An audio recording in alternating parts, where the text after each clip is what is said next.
What the fuck is this? Hello everybody, I'm Private Hudson, and this game, well, to be honest, I'm truly at a loss for words. This is called Reflections. It is currently in early access and is stated to be finished and released in 1 to 2 months.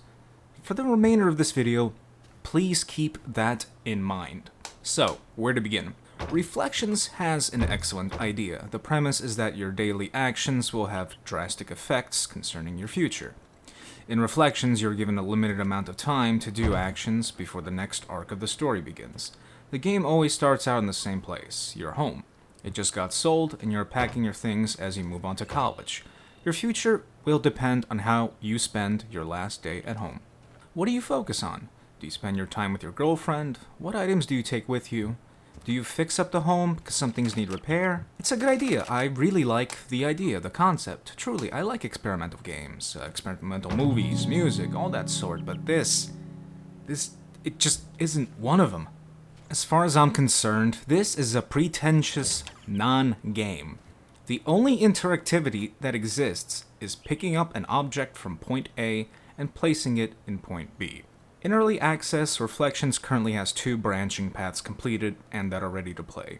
In total, it took me 40 minutes to play through the college arc and the office arc. I don't know what the other arc is, but if we do some simple math here, we're looking at a combined total of around 80 minutes of picking up objects from one place and putting them down in another. This is not gameplay. This is not storytelling. You see, there has already been a game that has done something like this. It's called The Novelist. In that game, you're a ghost in a house where there's a family living there, and they're having some serious problems. You travel through the house, listening to their problems, and solve some puzzles and help out certain family members. The catch is you can't help out everyone. You can only help out 1 or 2 family members per chapter. These actions have clear consequences as are shown in the next chapter and the game's multiple endings. Like, for example, the father is a struggling writer who needs his next book to succeed. Do you spend time working on it, or do you try to spend time with your family that you've been pushing away? The Novelist is an example of interactivity, as limited as it may be, with clear consequences. It actually has some gameplay. Reflections, on the other hand, is literally picking up something and putting it down someplace else. That is not gameplay. That is not interactivity. I understand that this is a low-budget affair, hence why they are using the free license of the Unity engine, not a professional one. But this game lacks the most basic elements of a video game.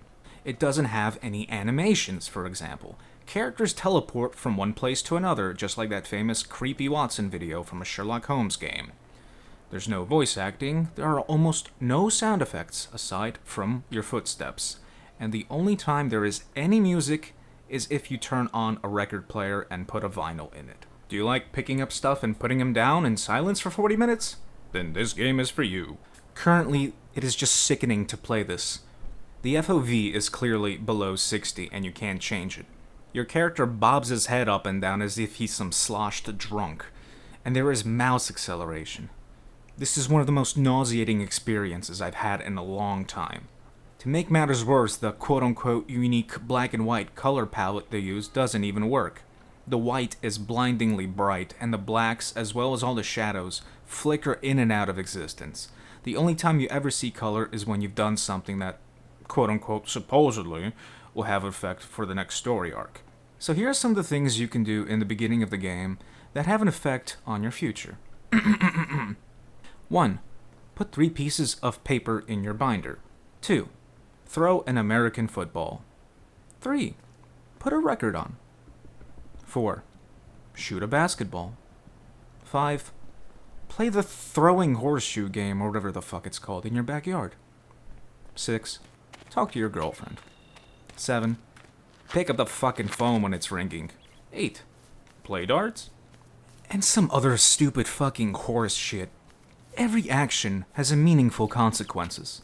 This is quoted from the store page. I don't think the developers even understood what they're trying to do here. Let's apply this to the real world. For example, if today I were to 1. Masturbate to Latina glory hole porn as opposed to redhead MILF porn. 2. Shine my boots or not. 3. Play Witcher 3 instead of Dota 2. 4. Review this game instead of reviewing another one that I'm doing at the same time. 5. Eat a buffalo chicken sandwich instead of a chicken fresco one. 6. Drink 3 cups of coffee as opposed to none. I mean, you get the fucking point here. All of this is stupid, meaningless shit.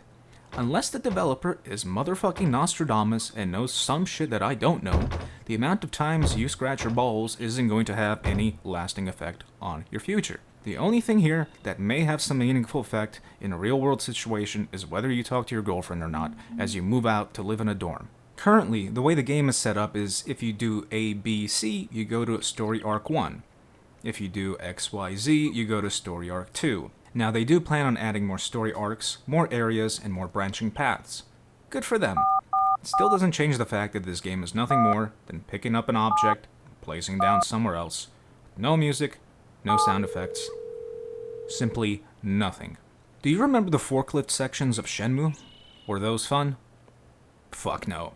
You picked up boxes from one warehouse and put them in another. Now, Shenmue was an amazing, polished, AAA game, and one of my favorite games of all time. But if they couldn't get the monotonous task of carrying something from point A to point B fun, then I highly doubt these amateur indie developers will. The worst offender is, this was just launched on Steam on June 26th for $10. Now it's July 11th and it's part of a Bundle Stars bundle with 9 other games for $3. If I fucking bought this before, I'd be pissed, and I think anyone who bought this game truly got fucked over.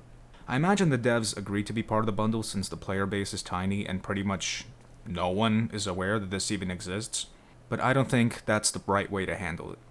Lastly, there isn't any form of saving in this game. Every time you turn it off or it crashes, everything you've done is erased, including your graphical settings. They plan on fixing this in the next update, but don't forget what I said in the beginning of this video. This game is going to be finished in 1 to 2 months.